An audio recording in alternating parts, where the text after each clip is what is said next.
Hello everyone. और आज हम लोग बात करने वाले हैं वर्टिकल कर्व की। जो हाईवे में हमारा एक टॉपिक है वर्टिकल कर्व, इसमें हम लोग आज बात करने वाले हैं समिट कर्व की।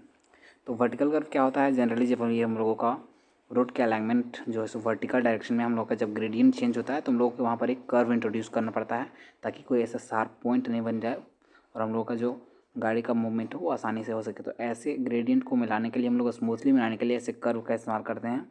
वही जो है सो हम लोगों का वर्टिकल कर्व की बात करेंगे। तो जब भी हमारी कॉन्वेक्सिटी अपवर्ड होगी तो उसे हम लोग समिट कर्व करते हैं, जिससे हमने डेफिनेशन आगे मैंने यहाँ पे दिखाया आप लोगों को। किन किन केसेस में एक कुछ इस प्रकार से जब हम लोग क्यों मिलाना चाहेंगे तो यहाँ पे जो एक स्मूथली मिलाने के लिए हम लोग इस कर्व का इस्तेमाल करेंगे। और यहाँ पर कैसे कैसे हम लोग मिनिमम जो है सो स्टॉपिंग साइड डिस्टेंस, मिनिमम अपना हेडलाइट डिस्टेंस, इन सबको कंसिडर करके इसका लेंथ निकालते हैं। इसका फॉर्मूला हम लोगों ने आगे डिराइव करके रखा है, आगे आप देख सकते हैं। और ये हम लोगों का वर्टिकल कर्व हो गया। आज समिट कर्व की बात करने वाले, जिसे हम लोग क्रेस्ट कर्व भी करते हैं। इसमें जो है सो कॉन्वेक्सिटी अपवर्ड डायरेक्शन में होती है। 4 केसेस में बनती है। 4 केस हम लोग आप देख सकते हैं इस पीडीएफ में।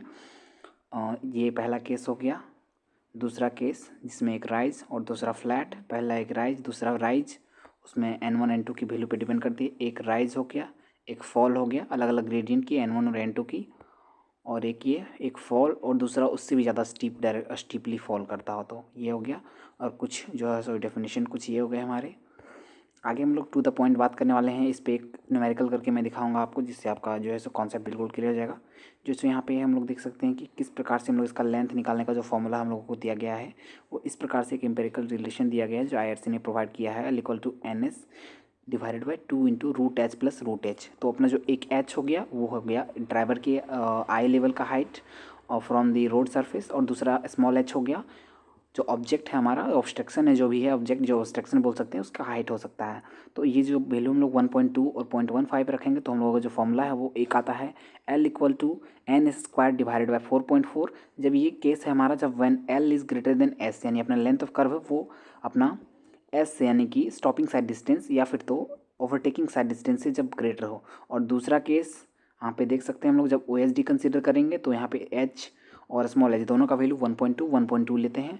और यहाँ पर जब SSD हो तो 1.2 और 0.15 इस प्रकार से फॉर्मूला जो है सो ये आता है। एक आता है NS स्क्वायर डिवाइडेड बाई 4.4, दूसरा हो गया NS स्क्वायर डिवाइडेड बाई 9.6। ये फॉर्मूला इस फॉर्मूले से बना है जब हम लोगों ने H का वैल्यू रख दिया है तब। और यहाँ पे बात करेंगे जब सेकंड केस क्या होता है, हम लोग जब इसे एज्यूम करते हैं, पहले केस में मानते हैं कि L is greater than S। अगर इसमें हम लोग देखेंगे कि ऐसा नहीं हो रहा है तो हम लोग सेकंड ट्रायल लेंगे और उसमें फिर करेंगे S is greater than L, यानी अब जो अपना स्टॉपिंग साइड डिस्टेंस है, और एक बार फिर OSD। अगर दोनों कुछ नहीं दिया हो तो दोनों केस को कंसिडर करेंगे, और अगर एक दिया है तो एक केस कंसिडर करेंगे। उसके बाद अगर अपना S ग्रेटर देन L है तो ये फॉर्मूला लगाएंगे जो यहाँ पे लिखा हुआ है 2S minus 2 into root H plus root H का whole square divided by N।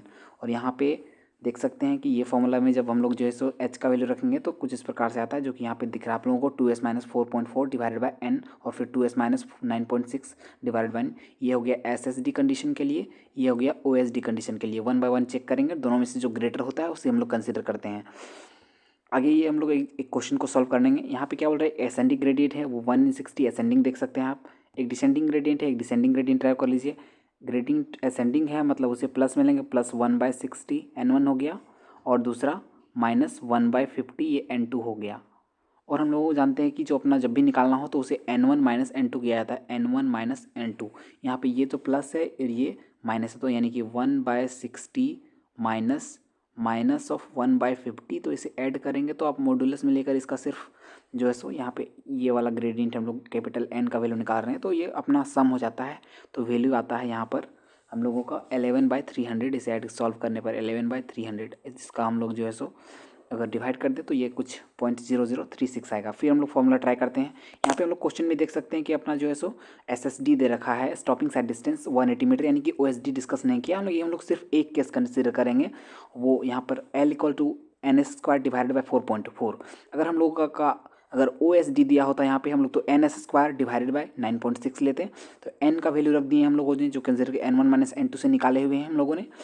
N का वैल्यू रख दिया 0.0366 आता है, और फिर S का वैल्यू 180 डिवाइडेड बाई 4.4। इस फॉर्मूला में रखने पर जो हम लोगों का आता है वो L इज़, पहले हम लोगों ने यहाँ पे मान लिया था L is greater than S, तो हम लोग देख सकते हैं कि यहाँ पे आया है 265 जो कि डेफिनेटली 180 से ग्रेटर। तो हम लोगों का ये हो गया दिस इज़ द लेंथ, यानी कि हम लोगों का जो एजम्पशन है वो सही है, यानी कि लेंथ ऑफ कर्व 280 हो गया। अगर हम लोगों का ये if L is less than S S D, यानी हम लोगों का एजम्पशन अगर ऐसा आ जाता, यहाँ पे हम लोग का मान लीजिए जो एल है वो मान लीजिए 170 आ गया, यानी कि 180 से कम है, तो हम लोग का दूसरा फॉर्मूला ट्राई करना पड़ता, वो था length of curve equal to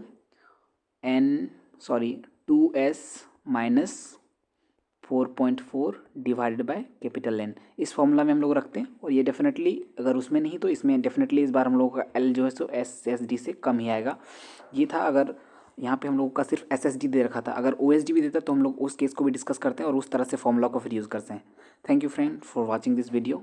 यहाँ पे एक डायग्राम्स के माध्यम से हम लोग समझ सकते हैं किस प्रकार से वर्टिकल कर्व होते हैं। ये ऐसे करके आप देख सकते हैं, यहाँ पे एक जो है सो ये डाउनवर्ड कर्व बना है, यहाँ पे अपवर्ड कर्व बना है। तो जब कॉन्वेक्सिटी अगर अपवर्ड हो, जैसे कि इस केस में यहाँ पर देख सकते हैं कॉन्वेक्सिटी अपवर्ड है, मतलब ये हम लोग का समिट कर्व है, और ये अपना सैग कर्व हो गया। इसे हम नेक्स्ट वीडियो में डिस्कस करेंगे।